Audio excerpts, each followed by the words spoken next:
Ang atin pong text ay makikita dito po mga kapatid sa 1 Corinthians chapter 2 verse 5 mga kapatid. That your faith should not stand in the wisdom of men, but in the power of God. Mga kapatid, ang pamagat po ng ating mensaheng, your faith should not stand in the wisdom of men.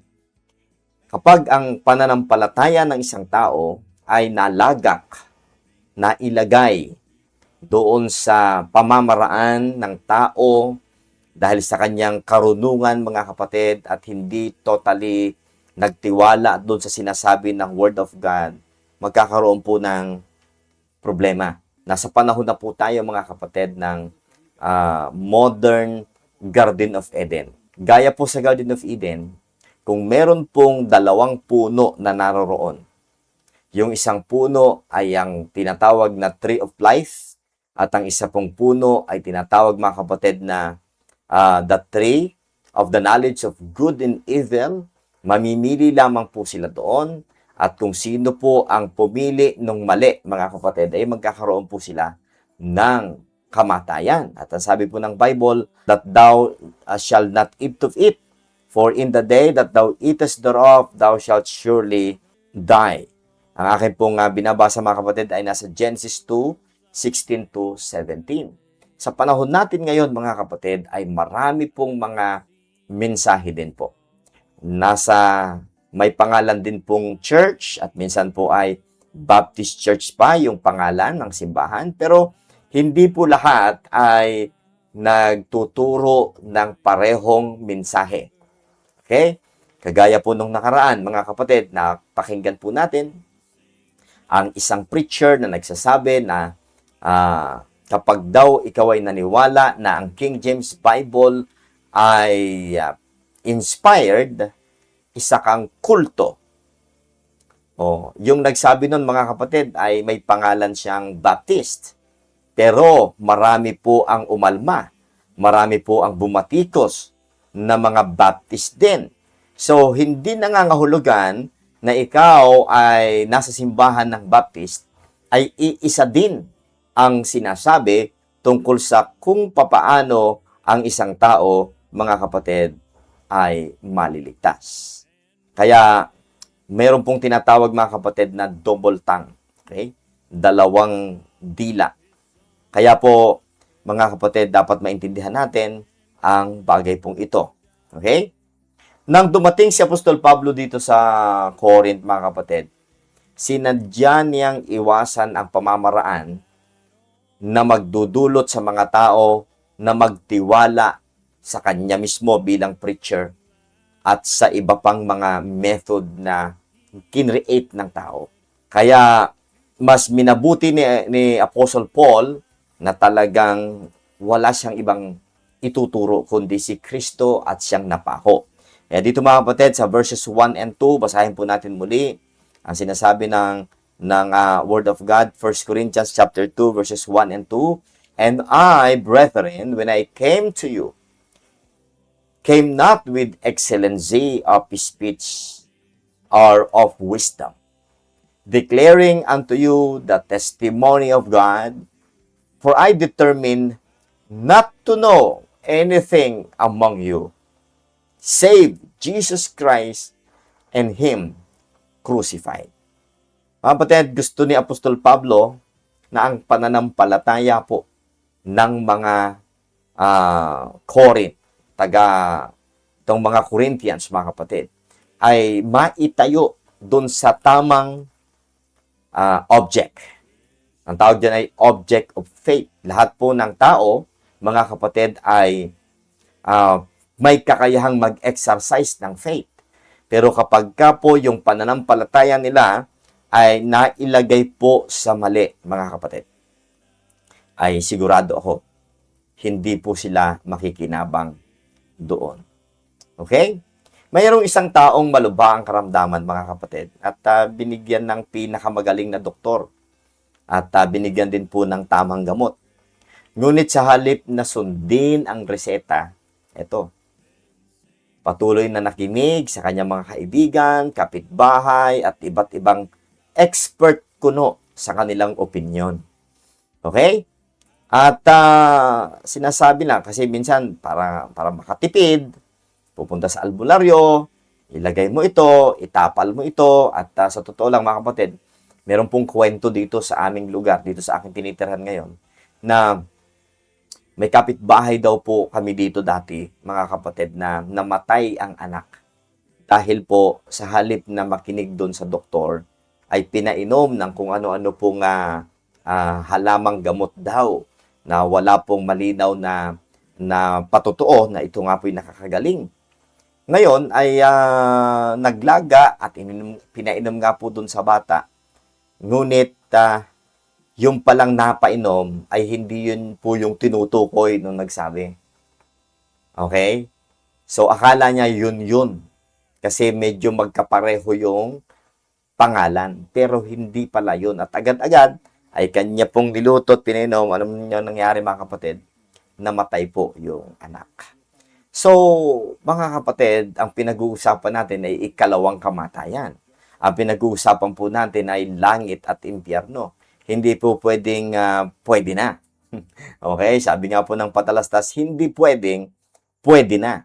Kapag pinag-usapan natin mga kapatid ay yung recipe ng lutuin at may iba-iba pong pamamaraan ng pagluluto, sige, para walang pagtatalo, sige, okay lang po yan. Pero pag ang usapin natin mga kapatid ay langit at impyerno, death and life, hindi po pwedeng pwede na. Dapat talaga unawain natin, kilatisin natin, alamin natin mismo mula sa salita ng Diyos kung ano po ang sinasabi ng Panginoon. Okay?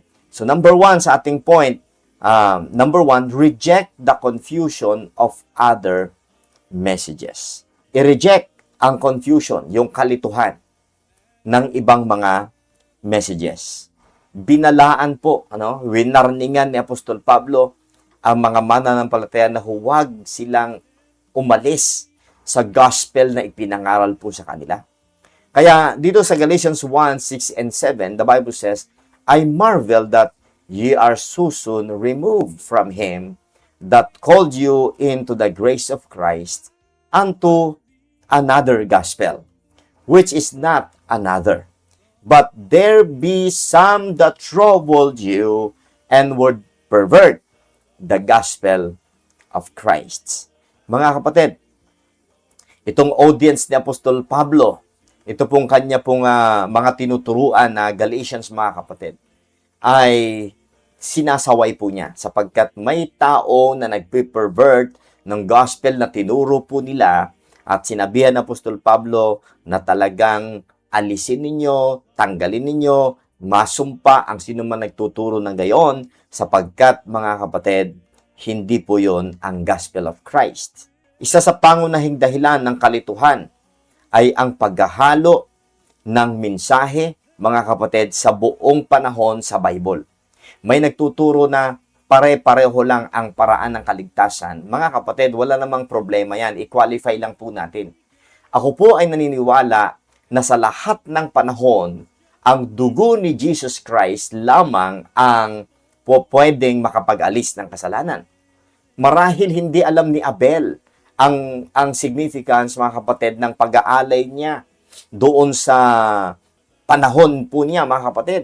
Marahil hindi alam po ni Noah yung mga burnt offerings na yon pagkatapos ng great flood at marami pa sa panahon ni Moses, mga kapatid. Hindi nila alam ang pangalang Jesus Christ noon, mga kapatid, pero yung lahat ng mga pag-aalay na ginagawa noon simula po sa Garden of Eden, may kinalaman po yan, mga minamahal. Mula po kay Abel, may kinalaman po yan, mga kapatid, sa kamatayan ng ating Panginoon Jesucristo. Maaaring hindi nila kilala ang ating Panginoon, hindi preaching of the cross ang kanilang mensahe noon. Okay? Pero lahat po ng naligtas sa lumang tipan, mga kapatid, at dinala doon sa Abraham's bosom, ay nakinabang sa dugo ng ating Panginoong Hesus. maging yung mga tao, mga kapatid, sa tribulation period at sa millennial kingdom, mga kapatid, ay makikinabang dun sa dugo ng ating Panginoon.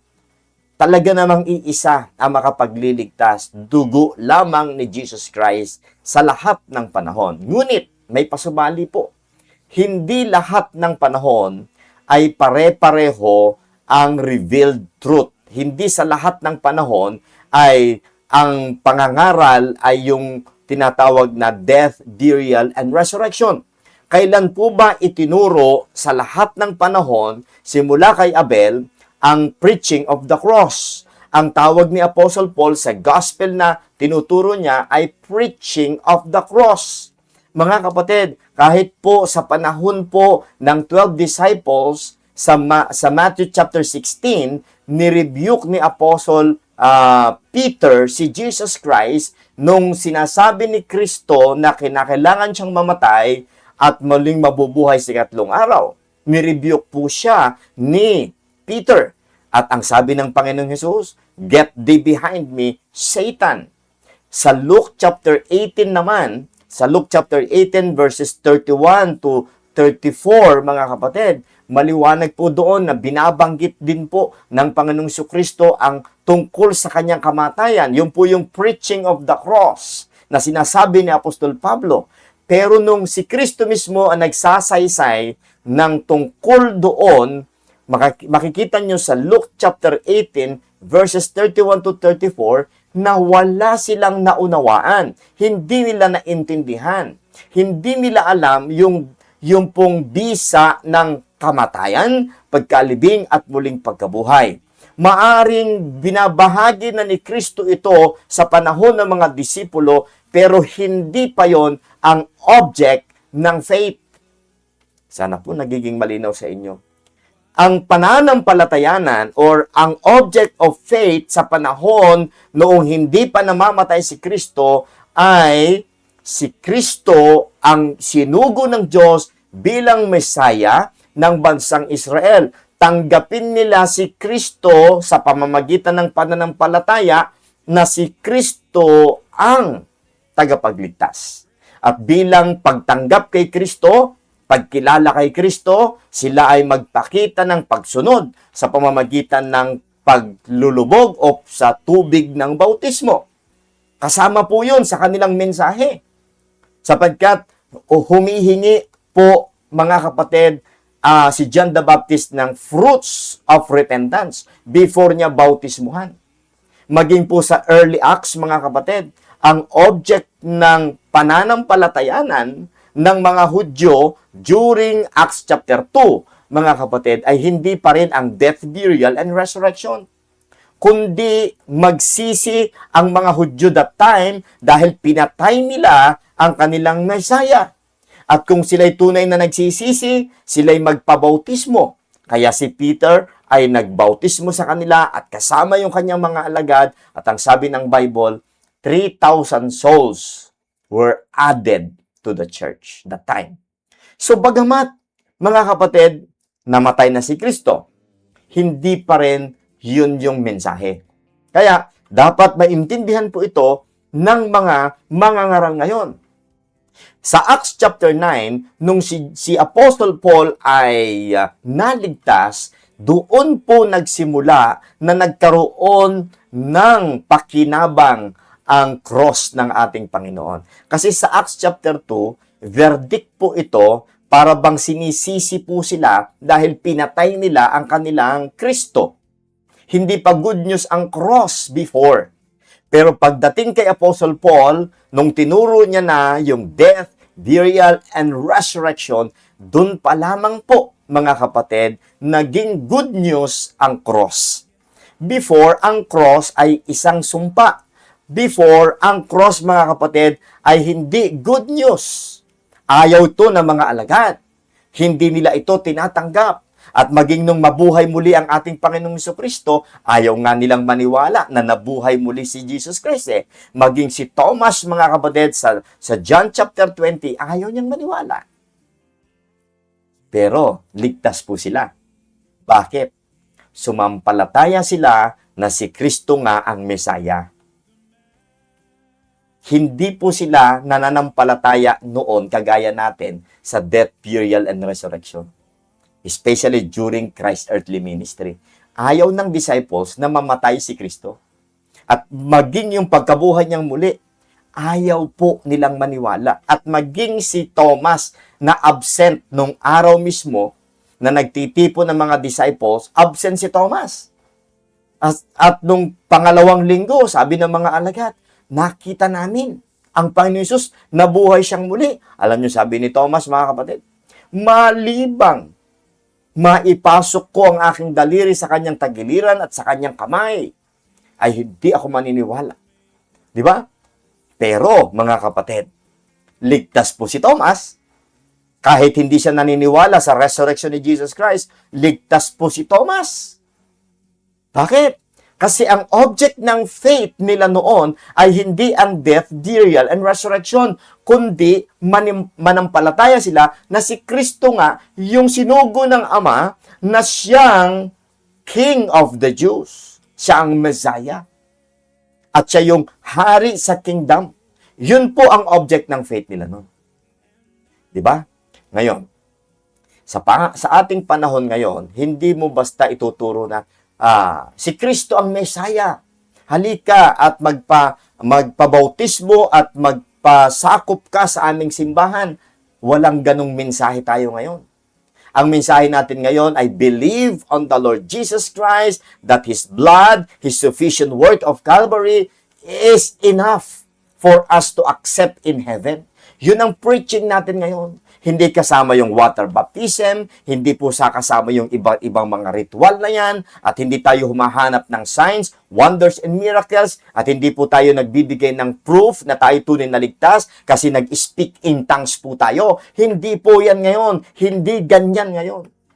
Kaya mga kapatid, binibigyang diin ko po ito dahil kayo na mga nagsasabing ligtas na, inyo pong unawain kung ano ang nag-register sa mind ninyo nung sinabi sa inyo na kayo'y ligtas na.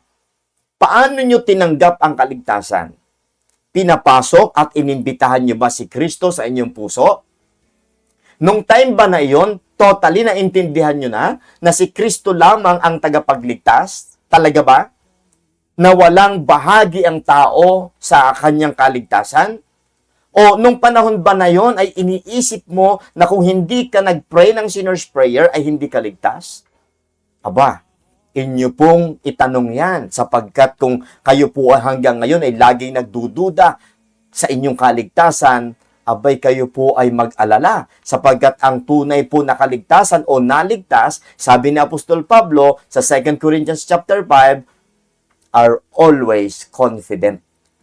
Ang salitang doubt sa isang mananampalataya o nagda-doubt lagi sa kaligtasan ay isang indication na wala pang tunay na kaligtasan o pangunawa yung tao na yon. Kahit na po siya ilang beses nag-sinner's prayer, kahit ilang beses na po siya nabautismuhan, kahit member po siya ng choir, kahit nagta-tithes and offering siya sa church niya, at napaka-faithful niya mga kapatid, kung lagi siya nagda-doubt sa kanyang kaligtasan, maaaring ang kanyang sinampalatayanan ay yung kanyang pananalangin. Yung mismong araw at oras at yung kanyang ginawa na pag-invite kay Jesus Christ. Dahil alam niyo po, wala pong kapangyarihan ang prayer para po magligtas. Ang tanging makapagliligtas lamang ay ang panampalatayanan na yung ginawa ni Kristo ay nakasatisfied sa God the Father. Isaiah chapter 53 verse 11, and he shall see of the travail of his soul and shall be satisfied. Ang God the Father ay nasatisfied doon sa sakripisyo ng ating Panginoon. Kaya tayo po na mga nagpipreach ngayon, dapat yun ang ipaunawa natin sa mga tinuturuan natin na dapat sila'y mag-satisfy doon sa satisfaction ng God the Father na si Kristo ay namatay, inilibing, at muling nabuhay. Wala nang dagdag yun, wala nang bawas yun. Amen.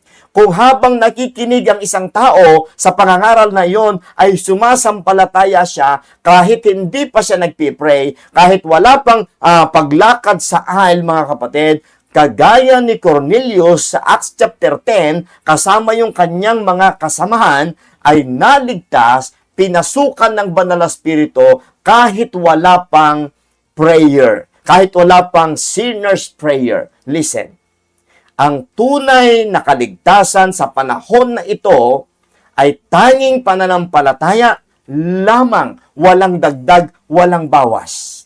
Pwede kang manalangin pagkatapos mong kilalanin si Kristo, pero ang panalangin na yon ay panalangin ng pagsamba, pagpupuri, hindi panalangin ng pagmamakaawa na pumasok si Kristo sa puso.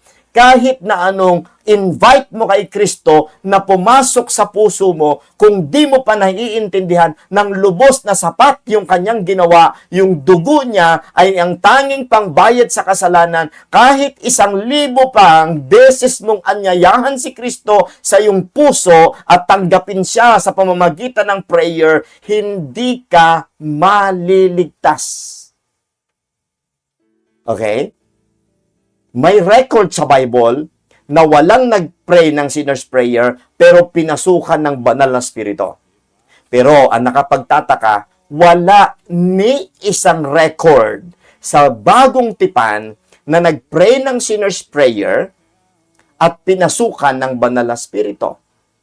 Ops, wag po ninyong gagamitin yung sinasabi sa Luke, yung nag-pray yung publikano at saka yung pariseo sa temple. Hindi pa po yun bahagi ng bagong tipan. Sapagkat si Jesus Christ that time ay hindi pa po namamatay.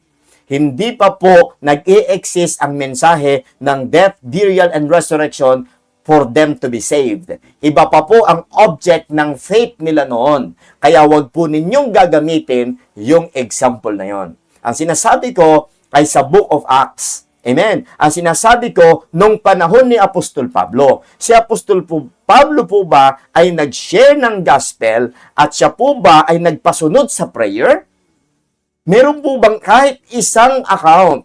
Kung importante po ang sinner's prayer, bakit ni isang example walang pinayagan ng banal na spirito na maipasulat sa Biblia? Bakit? Dahil ang katotohanan niyan, wala naman talaga. Wala naman po talaga.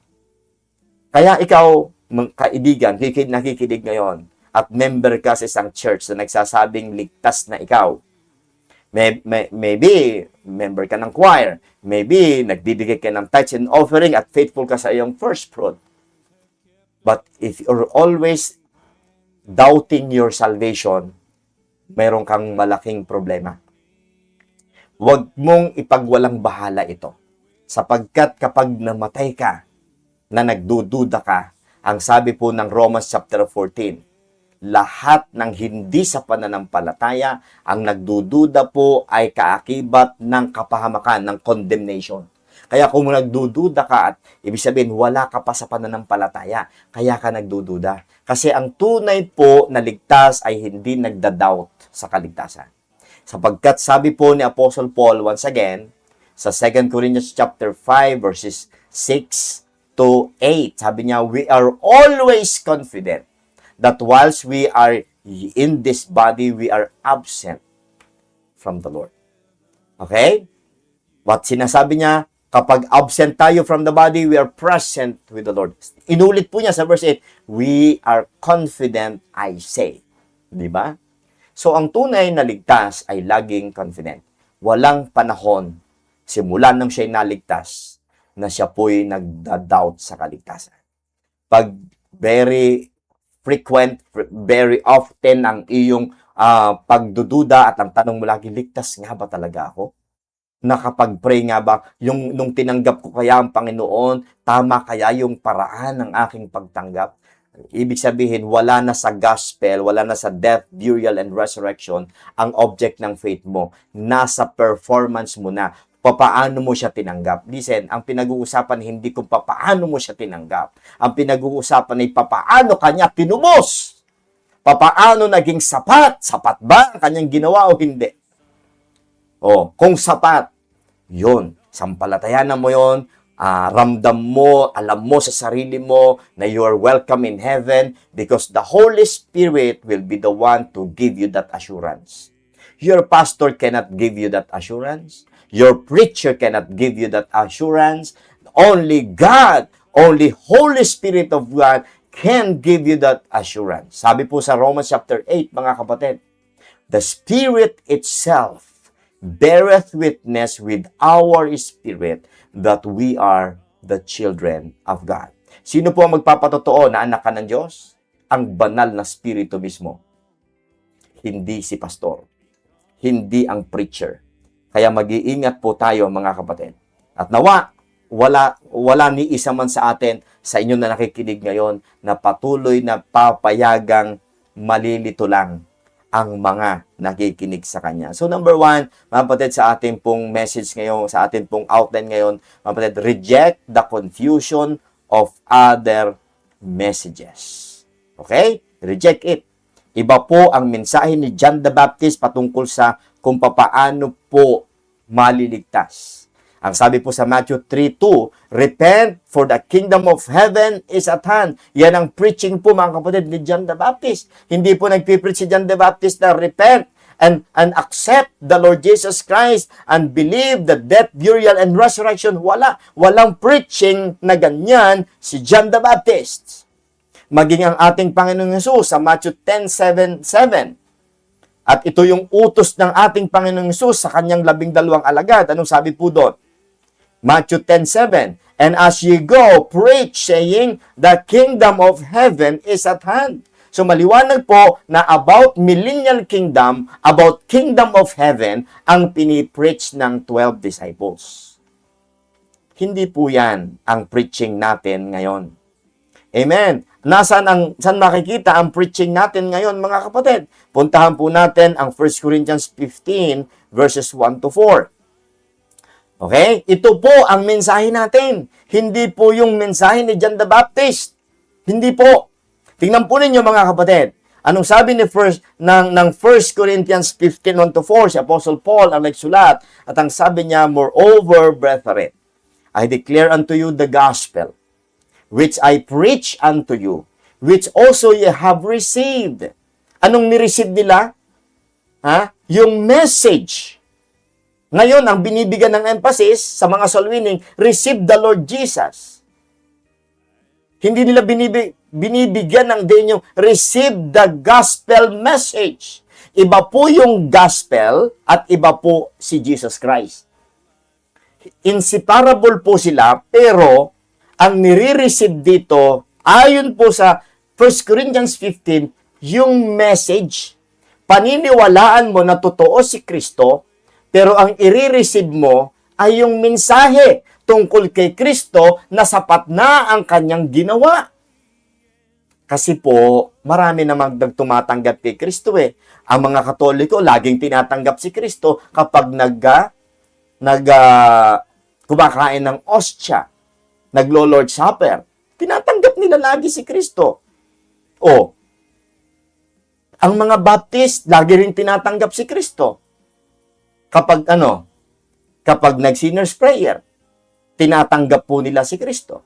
Okay? Pero listen, ang pagtanggap kay Kristo, mga kapatid, ay nangangahulugan ng paniniwala na siya po ang tanging tagapagligtas, ang kanyang dugo, ang kanya pong death, burial, and resurrection ay sufficient. Iko-connect nyo po yan dito po, mga kapatid, sa Isaiah 53 verse 11, and he shall see the travail of his soul and shall be satisfied. Now, look at this. Nung tinanggap ng Corinthians ang mensahe na yon, anong sabi ng Bible? Which also ye have received, and wherein ye stand. Kayo'y manindigan, tinayuan nyo yung katotohanan na yan. By which also ye are saved. Sa pamamagitan din yan, kayo ay naligtas. Ano ang proof? Anong palatandaan? Ligtas kayo if you keep in memory what I preach unto you, unless you have believed in vain. Okay? Ngayon, ano nangyayari? Pag tinanong mo ang mga nagsasabing ligtas, bakit ka ligtas? Ang sagot nila, kasi tinanggap ko si Kristo. Pero ang sabi ng Apostol Pablo, ligtas kayo kung mananatili sa inyong mga alaala ang ipinangaral ko.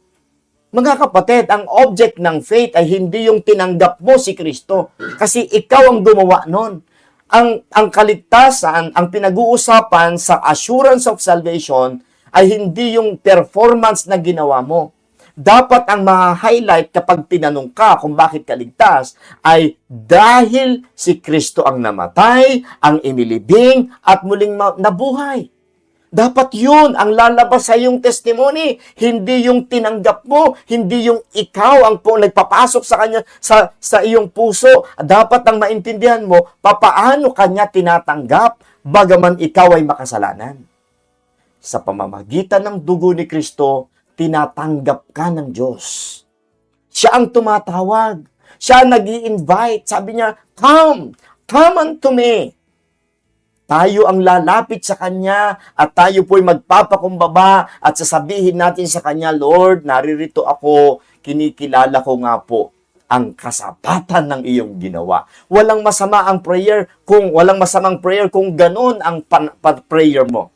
Lord, naririto ako, sumusuko sa iyo at talaga pong na inaamin kong ako'y makasalanan at ito po, Panginoon, naunawaan ko na ang dugo po ninyo ay naging sapat para ako'y tanggapin nyo sa langit. Lord, I believe na ako po'y tatanggapin nyo sa langit sapagkat ako po ay sumasampalataya ngayon sa mensahe ng Ebanghelyo. No problem with that prayer.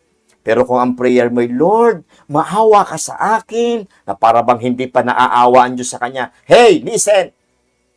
Bago mo sabihin, maawa ka sa akin, hindi ka pa ipinanganganak, naawa na siya. Kaya siya namatay sa krus. In that while we were yet sinner, Christ died for us. Wag mong sabihin sa prayer mo, sa sinner's prayer mo na, Lord, maawa ka sa akin. Bakit? Yan ay manifestation na hindi ka pa nakakaunawa na naawa na siya sa iyo. Kaya kahit na anong invite mo sa Kanya, papasukin mo sa iyong puso, kahit na anong invitation mo sa Kanya, hindi siya papasok. Bakit siya papasok? Ay marumi ang iyong puso. Papasok lamang siya kapag in-acknowledge mo na nahinugasan ka na ng dugo ni Jesus Christ. Amen. Yun po ang tunay na mensahe, mga kapatid, na dapat natin pong tanggapin, mga minamahal.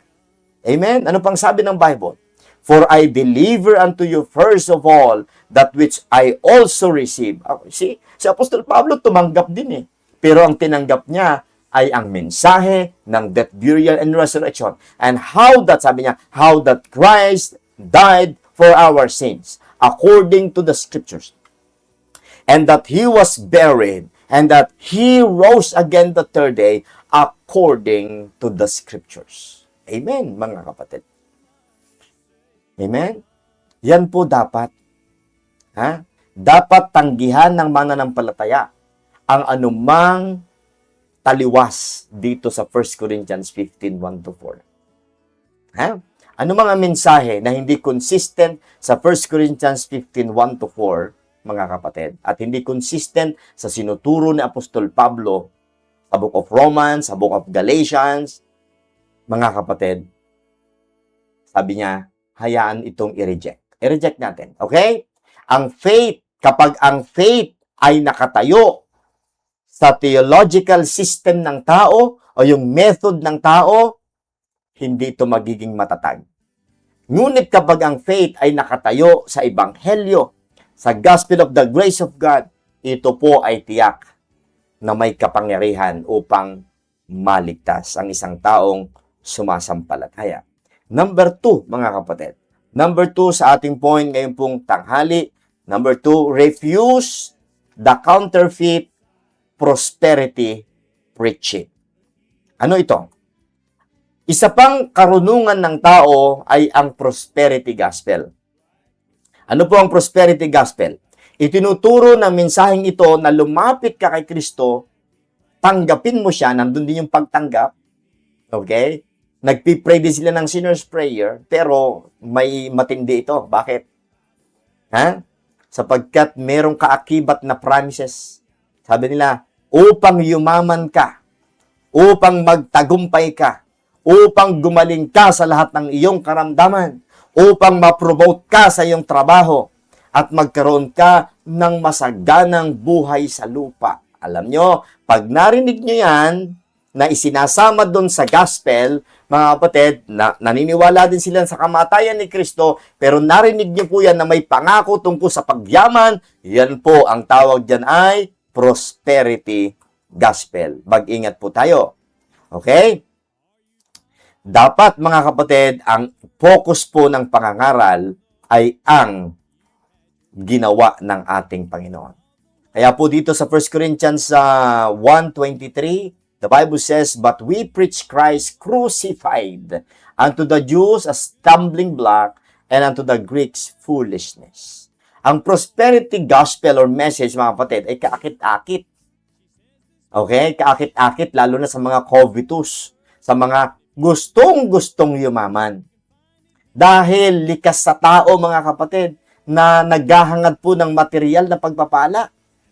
Ngunit sinasabi po, mga kapatid, ng 1 Timothy chapter 6 verse 10, sabi po doon, mga kapatid, ay, "For the love of money is the root of all evil, which while some coveted after, they have erred from the faith, and pierced themselves through with many sorrows." Marami daw po yung tumatanggap, pinapapasok si Kristo sa puso nila, kasi sabi ng preacher, kapag ginawa mo ito, ito ang simula ng iyong pagbabago.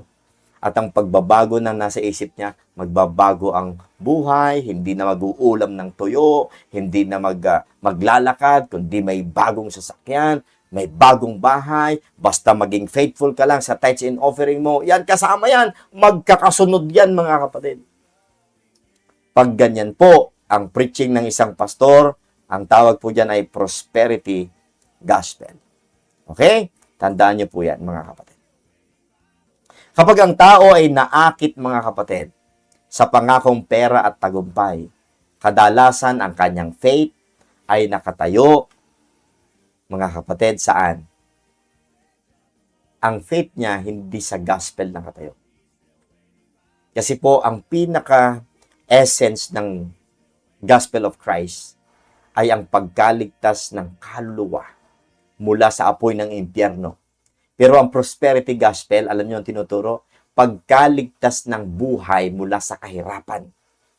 Pagkaligtas ng buhay mula sa pasakit at sa suffering sa lupang ito. Mga kapatid, para bang nagpa-promise itong gospel na ito na po pwede mong maranasan ang pinakamasaganang buhay sa lupa. Pero yung ating gospel, yung gospel of the grace of God, may pangako din na wala ng paghihirap. Pero, hindi po sa lupang ito. In fact, habang naririto ka sa lupa, at ikaw ay nabubuhay ng makadiyos, sabi ni Apostol Pablo, ay magdaranas ka ng suffering and ng persecutions. See? So, baligtad po. Ang preaching of the cross ay iba sa prosperity gospel. Okay? Tandaan po natin yan, mga minamahal. Kaya, tandaan po natin, ang gospel na tinuturo natin ay hindi po prosperity gospel, sapagkat wala tayong pangako, mga kapatid, na tayo po'y yayaman kapag tayo po ay naging Kristiyano. Number 3 sa ating point, resist the corruption of adding human requirements.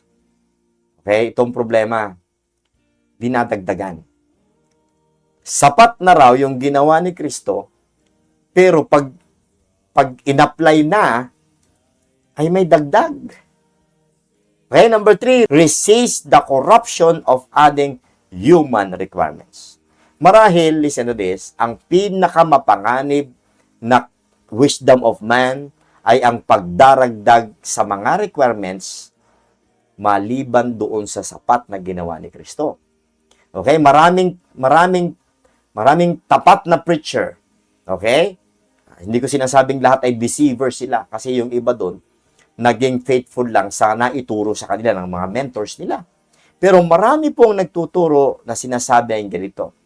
Believe in Christ and pray. May end eh. And pray this prayer. Repeat this prayer after me.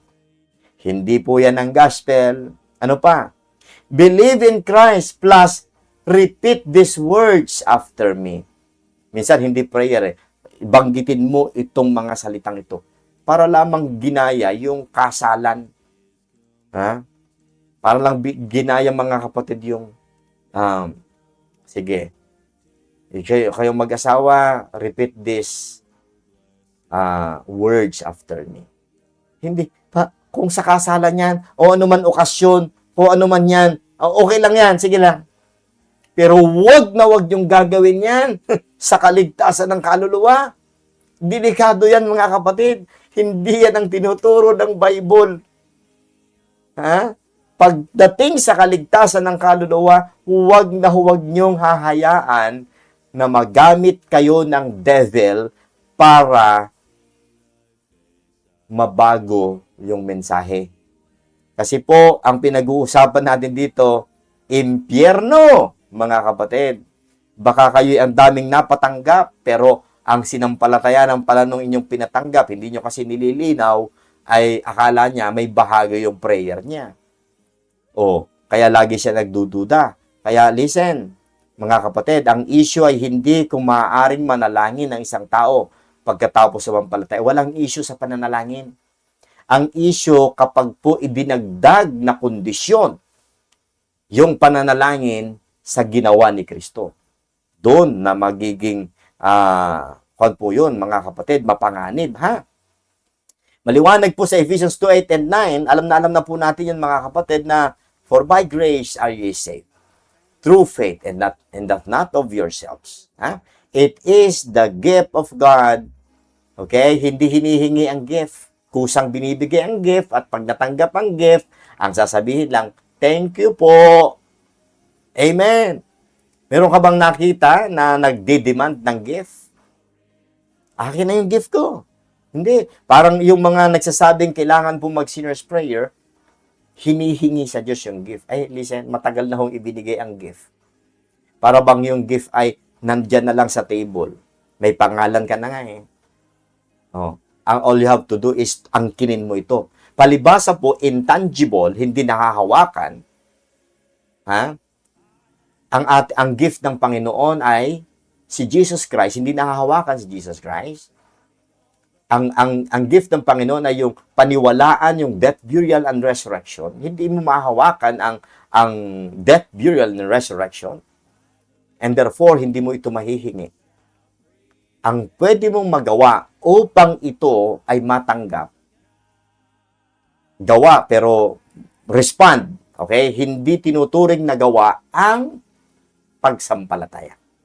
Ang paniniwala, kahit nagdidiman ng Bible, believe on the Lord Jesus Christ. All you have to do is, diba sabi yung Philippian jailer, what I must do to be saved. O do, diba? Nakalagay doon, do.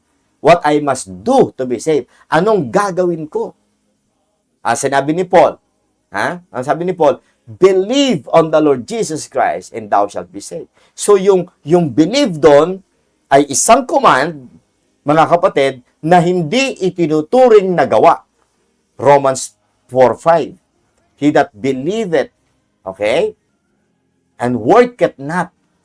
See? Yung believing ay hindi po paggawa, mga kapatid. Yun lamang po ang tanging respond ng tao dun sa grace, dun sa gift, na hindi maituturing na gawa. Pag dinagdagan mo yan ng prayer, ng water baptism, ng church membership, that is all, ano sabi yan?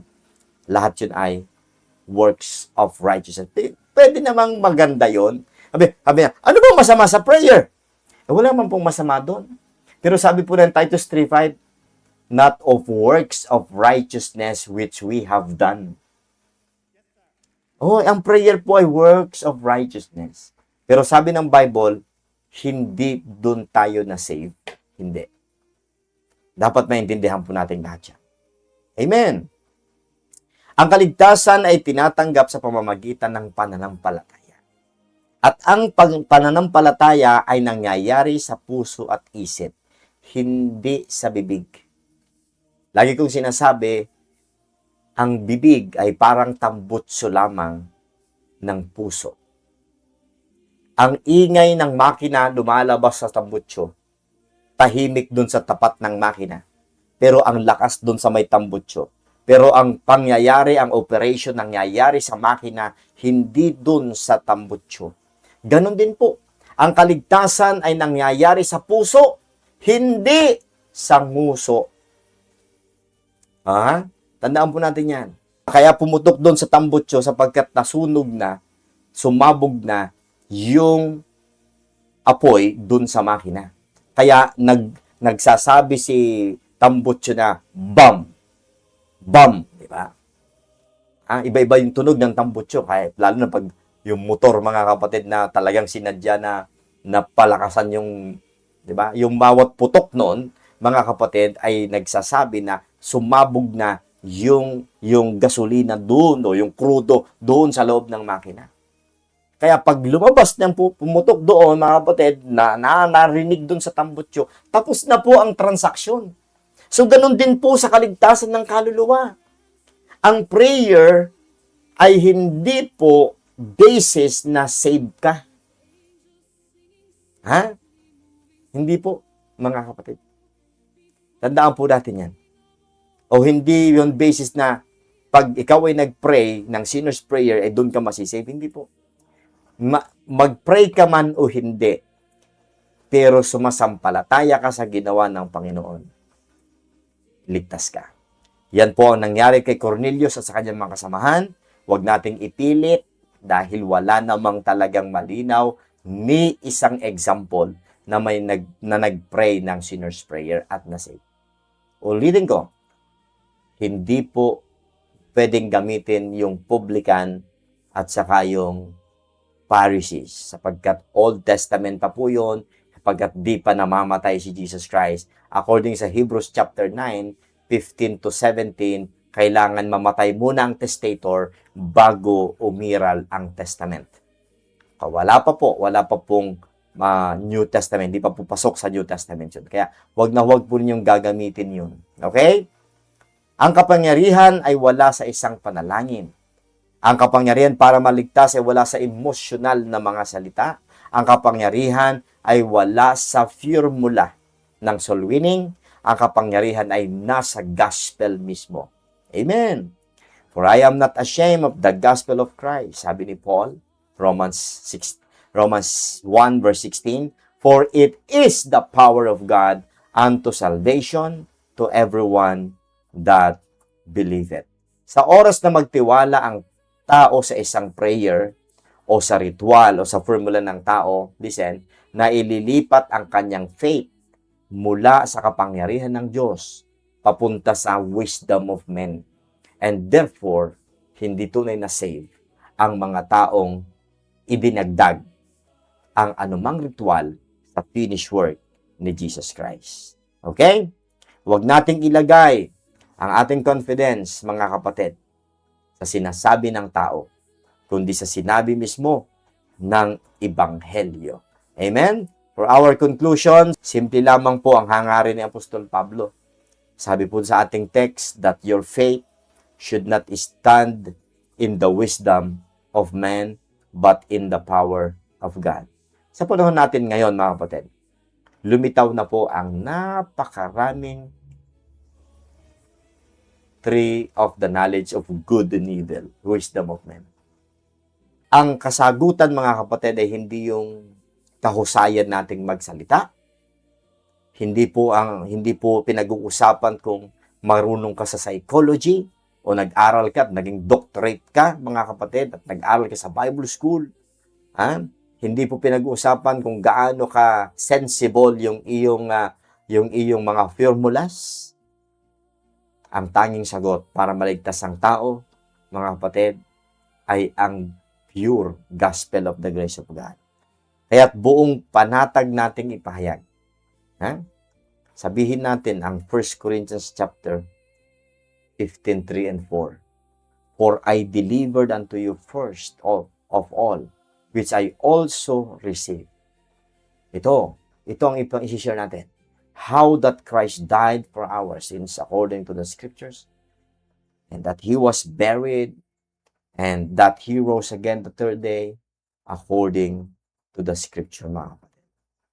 Kapag pinaniwalaan ng makasalanan ang mensaheng ito, ang kanilang faith ay nakatayo. Sabi ni Apostle Paul, by which also ye are saved, by which also ye stand, sabi po niya. Ye receive, ye stand, and they got saved. Amen, mga kapatid. Kapag ito ang pinaniwalaan, mga kapatid, hindi po tumatayo ang ating pananampalataya sa wisdom of men, but in the power of God. Walang iba kundi ang gospel of the grace of God. This is the gospel of Christ. Romans chapter 1, verse 16, Acts chapter 20, verse 24, and 1 Corinthians 15, 1-4. Kayo na mga nakikinig sa akin nawa, ay malinaw na yung gospel na ating sinishare. At wag po nating hayaan, kagaya ni Apostol Pablo, hindi niya hinayaan na mag-stand sa wisdom of men ang gospel na kanya pong o yung pananampalataya na panghahawakan ng tao. Okay? So marami pong salamat mga kapatid sa inyo pong pakikinig ng salita ng Diyos ngayong tanghali. Purihin po ang ating Panginoon.